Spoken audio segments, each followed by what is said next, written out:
I'm the Hoppy Ferret, and I'm here to review a beer I bought in a glass that I definitely didn't.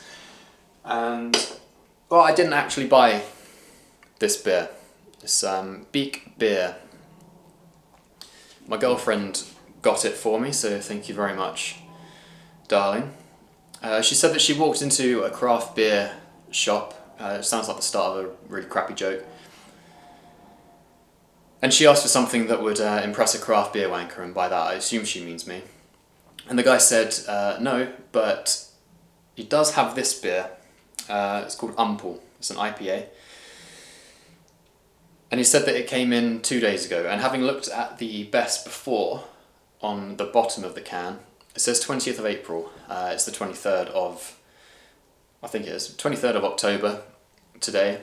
So, assuming this has a 6-month best before date on it, this beer should be incredibly fresh. If not, even if it's a 12 month best before, I still think this, pretty good for an IPA. But I am going into this kind of expecting it to be super fresh. So I'm really excited to try this. I did have another beer that I was going to review, Mr. President, review coming soon. But I really wanted to get this one into a can, into a glass, out of the can. I think the freshest IPA that I've probably had today would be one of the Verdant Putties. I think the last one I had was 2022. And they are incredibly fresh. They're brewed for people to buy and sort of pretty much drink about a week or so after bottling or canning. This wouldn't have been brewed 3 days ago and canned. I wouldn't imagine. I think breweries do let the beers sit for a little while, just sort of mature and round out, and to monitor, make sure there's no issues with the batch, etc. But nonetheless, this should be an incredibly fresh beer. It should be incredibly exciting as well, because on the back of the can it says that this is a hazy, bright yellow India Pale Ale brewed with Citra, Cascade, and one of our all-time favourite hops, anchovy. I've never had anchovy before. I've never had anchovies before. I've never even heard of this as a hop, so very exciting to try this. Without further ado, let's crack it open and see how hazy and yellow, if not fishy, this beer is. So this is oh my gosh, I can smell it already. This is a 6.5% ABV hazy IPA from what it seems and what it describes itself. This is thick. I'm going to leave a little bit in the can there. Just to swirl that around, see if there's any sediment. Really exciting, really interesting to do that with your beers. Pour, just leave a little bit in the bottom.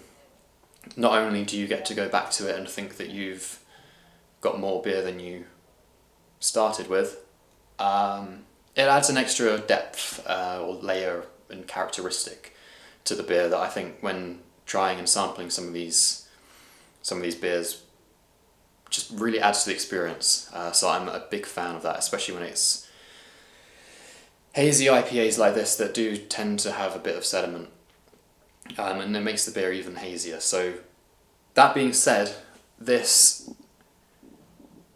is an incredibly hazy IPA. I cannot see through it. Holding it up to the light, there's nothing that's getting through this. This is a Vanta yellow, not Fanta, Vanta. And yeah, as I was saying, I can smell this even from here. Really nice citrus aromas.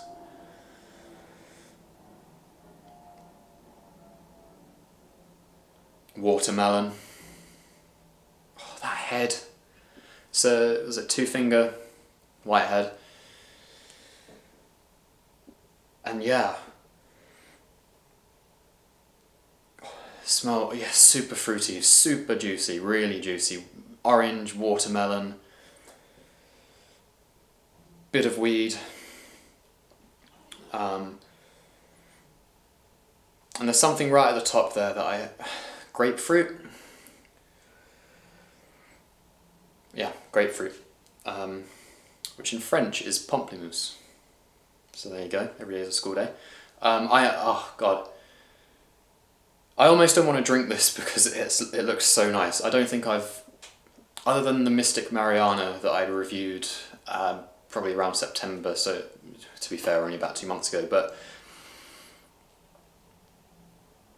since that I don't think I've had a beer that's really sort of been like, whew, wow. And I think this might just be the one. Before I dive in, I do want to read a little bit more on the back of the can, just see what it is to expect. It's kind of annoying. I don't know if you can see that, but the black lettering doesn't really go well on the blue, the royal blue of the can art, so I can't read most of it, especially as I don't have my glasses on. But it gives some detail about the hop, sort of where it comes from, and then it says, yeah, expect watermelon and lemon sherbet on the nose, followed by flavours of raspberry, pine and orange marmalade. Yeah. Yeah, now that I read it, raspberry, yeah. Bit of pine, lemon sherbet, absolutely. Absolutely, real sweetness. Real sweetness there, right at the back end, sort of at the top, that sort of rounds all of the aroma off. The citrus is, you know, the thing that punches you first, and the watermelon as well. Oh God, this smells so good. This smells so good. Yeah, I'm swirling it around as you sort of bring out a bit more of that piney, dank aroma. This has so much going for it. I'm excited to dive in. Cheers.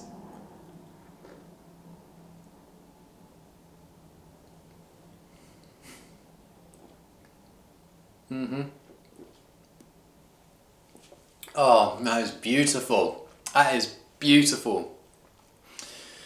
Almost as beautiful as my girlfriend herself. Oh, damn. It's still going. And it's not a hop burn either.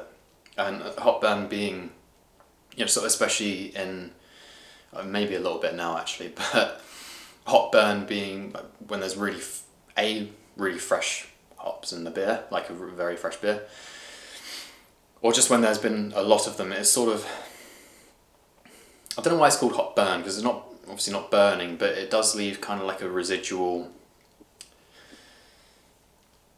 lingering that I get right at the top back end of my palate, and there's a little bit of that, but not so much to the point that it's distracting and overwhelming and not nice. What hits you first on this, while the juiciness and the orange and the watermelon, oh, that raspberry's nice, gets you first on the aroma, it's actually the pine and sort of the dankness. It's funny that the best before is 420, but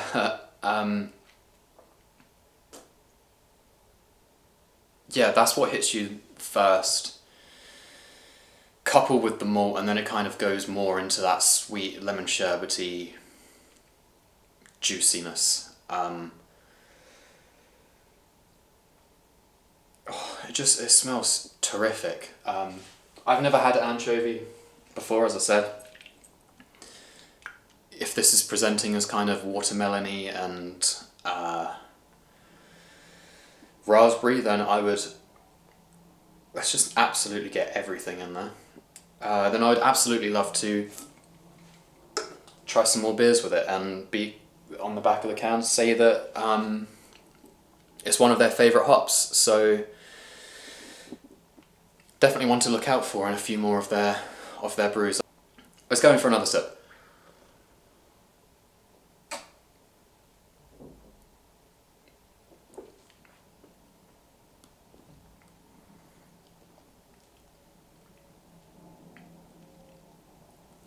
Yeah, this is a fantastically brewed, hazy IPA. I'm going to go nurse this, really enjoy it. And yeah, thank you so much. Cheers.